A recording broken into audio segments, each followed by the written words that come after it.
आज के इस विश्लेषण में हम एक ऐसे वायरल वीडियो पर बात करने वाले हैं जिसने इंटरनेट पर एक बहुत बड़ी बहस छेड़ दी है।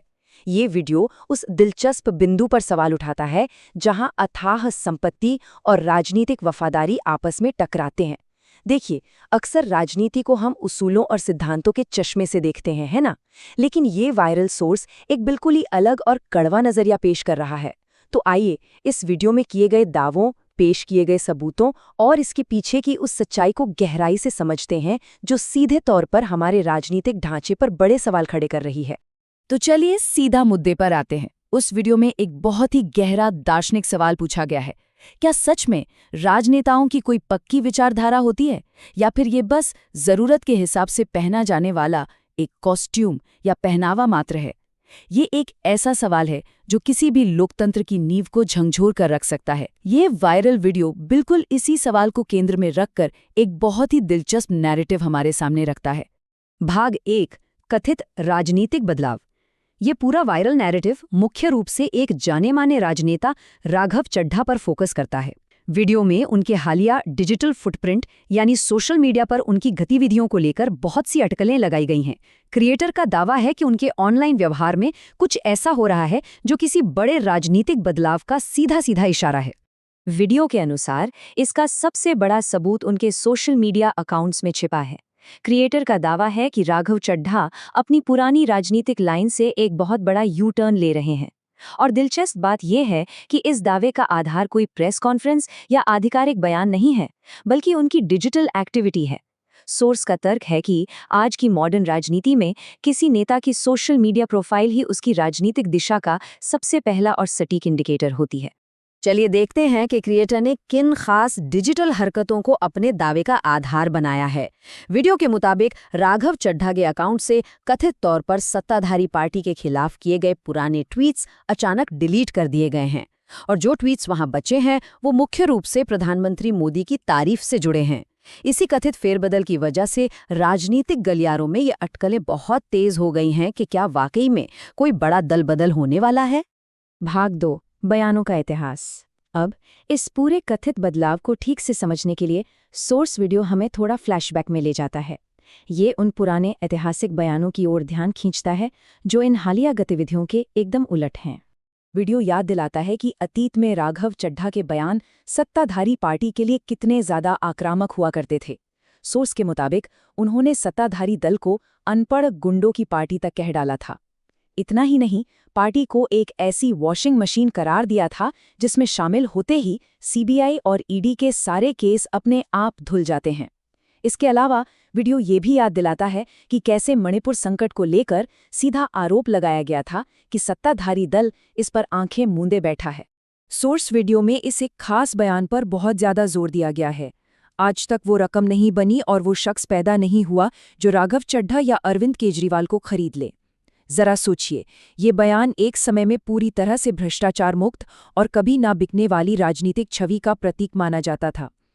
क्रिएटर इस बयान का इस्तेमाल ये दिखाने के लिए करता है कि पास्ट में किस तरह की अटल निष्ठा का दावा किया गया था। इसके अलावा एक और बयान जो वीडियो में प्रमुखता से उभारा गया है वो ये है, सिर्फ सांसद सस्पेंड नहीं हुए, डेमोक्रेसी सस्पेंड हुई है। इस कथन के जरिए सोर्स दिखाता है कि कैसे पास्ट में सत्ताधारी पार्टी को सीधे तौर पर लोकतंत्र के लिए एक बहुत बड़े खतरे के रूप में पेश किया गया था।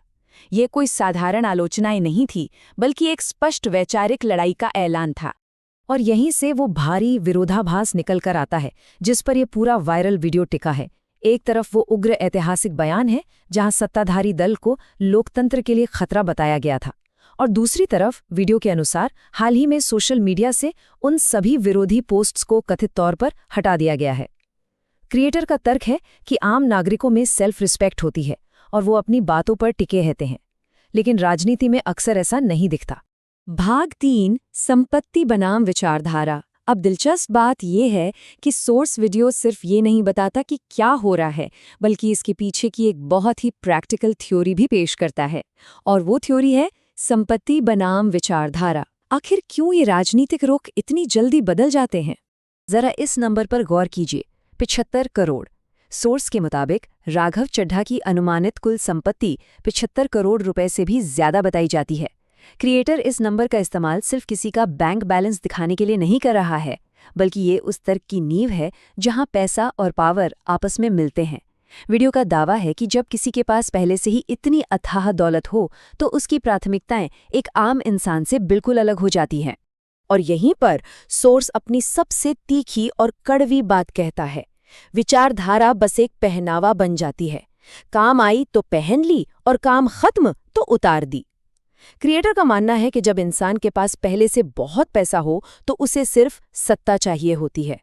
ऐसे में आदर्श, उसूल और विचारधाराएं पीछे छूट जाती हैं। वो सिर्फ सत्ता तक पहुंचने की सीढ़ियां या महज एक कॉस्ट्यूम बनकर रह जाती हैं। भाग 4, व्यापक सिस्टम की आलोचना। अब ध्यान देने वाली बात यह है कि ये विश्लेषण सिर्फ एक राजनेता पे आके नहीं रुकता। ये एक व्यक्ति के उदाहरण से जूम आउट करके पूरे भारतीय राजनीतिक ढांचे पर एक बहुत बड़ा सवाल खड़ा करता है। ये एक इंडिविजुअल केस को पूरे सिस्टम की असलियत बताने के लिए इस्तेमाल करता है। ये हमें इस सबसे बड़े सवाल पर लाकर खड़ा कर देता है, ये सिस्टम असल में किसकी सेवा कर रहा है। जब एक राजनेता के कथित व्यवहार को देखा जाता है तो क्रिएटर हमें ये सोचने पर मजबूर कर देता है कि क्या ये कोई एक्सेप्शन है या फिर यही इस पूरे सिस्टम का असली नियम है। 93%। एक पल रुककर सोचिए कि राजनीति के संदर्भ में इस भारी भरकम आंकड़े का क्या मतलब हो सकता है। ये नंबर इस पूरे वीडियो की सबसे बड़ी और सबसे स्ट्रॉन्ग दलील है। तो सबसे महत्वपूर्ण बात यह है कि सोर्स वीडियो इस 93% के आंकड़े को ये साबित करने के लिए इस्तेमाल करता है कि 2024 की लोकसभा में 93% सांसद करोड़पति हैं। ये आंकड़ा चीख चीख कर कहता है कि राजनीति में अथाह संपत्ति का होना कोई अपवाद नहीं है, बल्कि यही नॉर्म बन चुका है। क्रिएटर समझाना चाहता है कि हमारी पूरी संसद ऐसे लोगों से भरी पड़ी है जिनके पास पहले से ही बेशुमार दौलत है। भाग 5, एक कटा हुआ राजनीतिक वर्ग। इस पैसे का असर क्या होता है?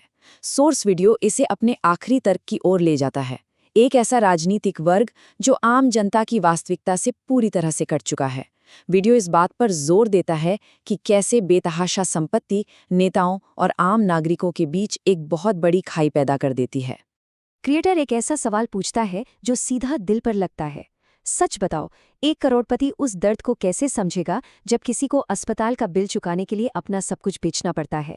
ये इस वीडियो का इमोशनल कोर है। तर्क ये है कि इतनी अधिक संपत्ति स्वाभाविक रूप से उस सहानुभूति को खत्म कर देती है जो एक आम इंसान के रोजमर्रा के संघर्षों को समझने के लिए जरूरी होती है।